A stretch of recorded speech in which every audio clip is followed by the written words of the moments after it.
bloody motives. Every day. Hello, welcome back to my channel. We're gonna be using some hair from YG Wigs. I also sell their hair. They're my vendor. I sell them from my own website, so I'll link it down below. But I'm gonna be using some hair lotion from Sacred, not Creed. What the heck?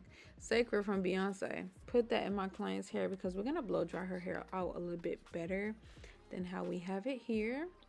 So as you can see, I use my Silver Bird blow dryer. This is the best blow dryer. If you are a braider, you probably already know about this blow dryer. Now the nozzle does, like the little comb piece does come off sometimes, so I have to hold the nozzle on the blow dryer. I've seen some people put like tape and all types of stuff to hold it in, but it's the best blow dryer.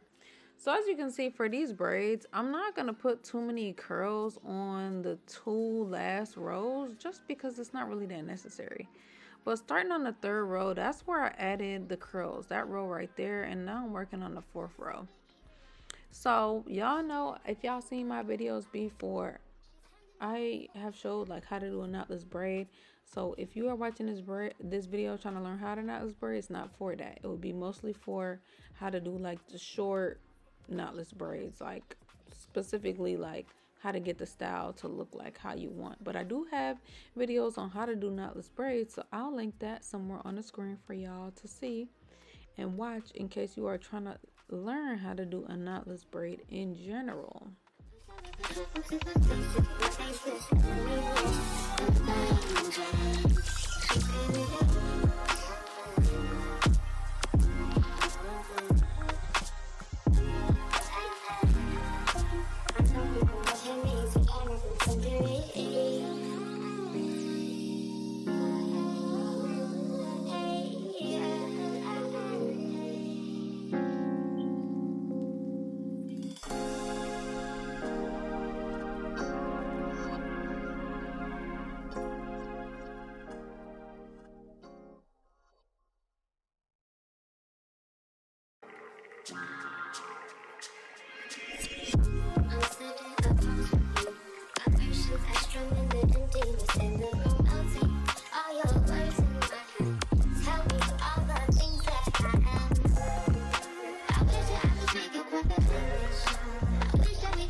For the knotless bob, oh my goodness, once you get to a certain point down at the bottom of the person's hair, you want to make sure that you're doing it all the same length.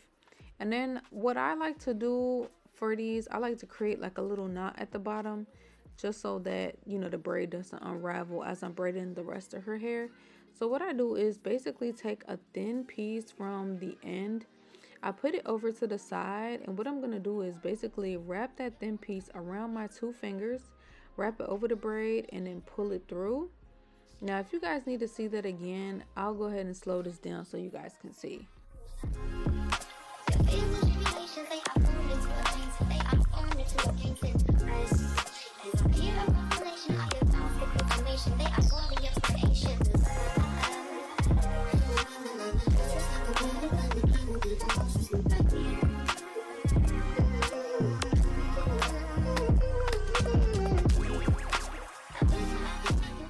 So for these braids, we're kind of doing like a medium large kind of style, well, kind of size, kind of like a medium size.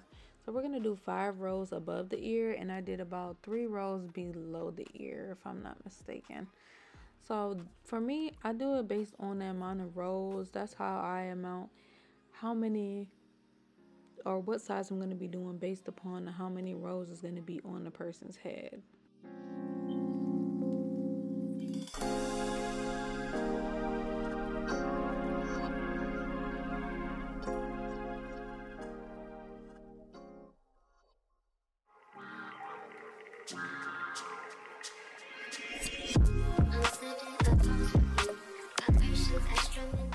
Now, since I'm working my way up, the higher up I get, the more human hair pieces I'm going to be adding to my client's head, because you really want it to be really full on the top and not so much underneath. it doesn't really need to be that full underneath because they're gonna have to take care of this human hair, and sometimes the hair at the nape gets the most tangled and matted. So having all the human hair kind of up at the top is just better for the client and more convenient.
So right here, I'm showing you guys her real hair is right there, the shorter piece, and then the longer piece is the braiding hair.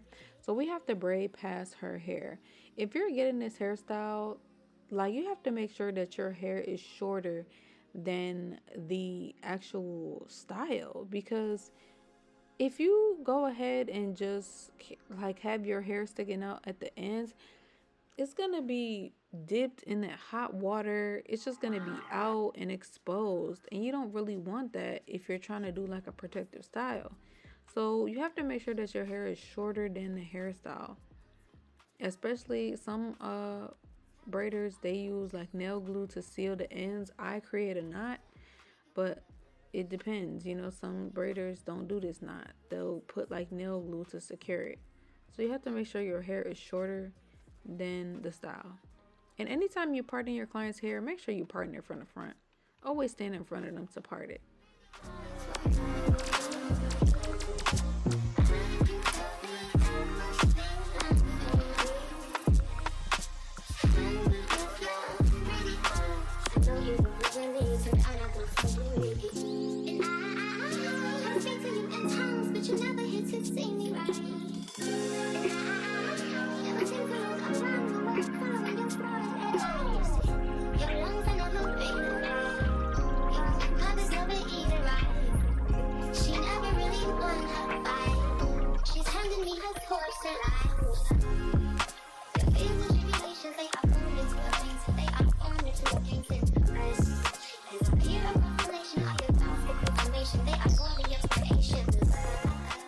Again, I'm showing y'all her hair is short, and then I'm gonna braid a little bit past it so that her hair is not exposed at the bottom. It's just better that way and safer to just protect the client's hair from being exposed.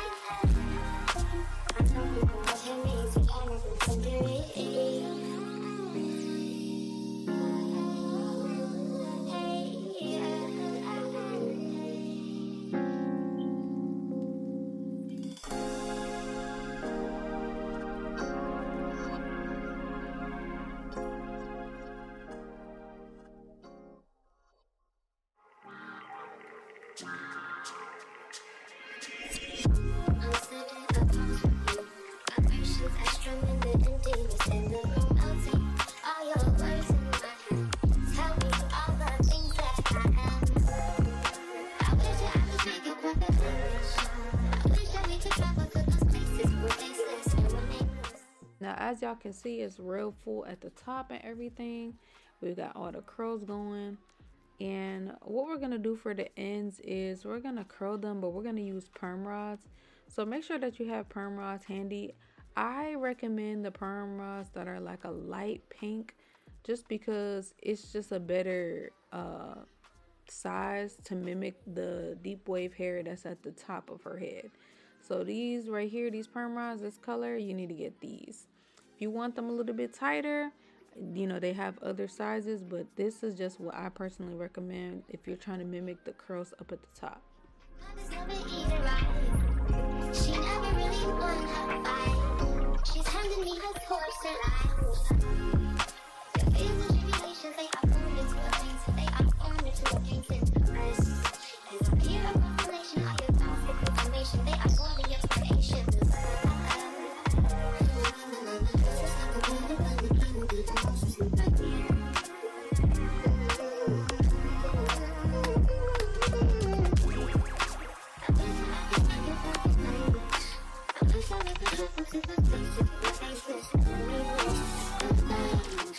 Notice like these are really hard to dip, so what I've been starting to do is take a towel behind the client's perm rods and just pouring the water over the perm rods specifically.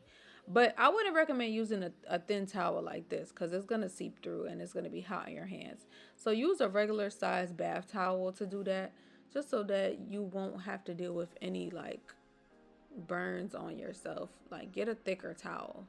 And then once you leave it alone for like a few minutes, you make sure you use the towel to soak in the water from the perm rods, and then you can take the perm rods off of the curl.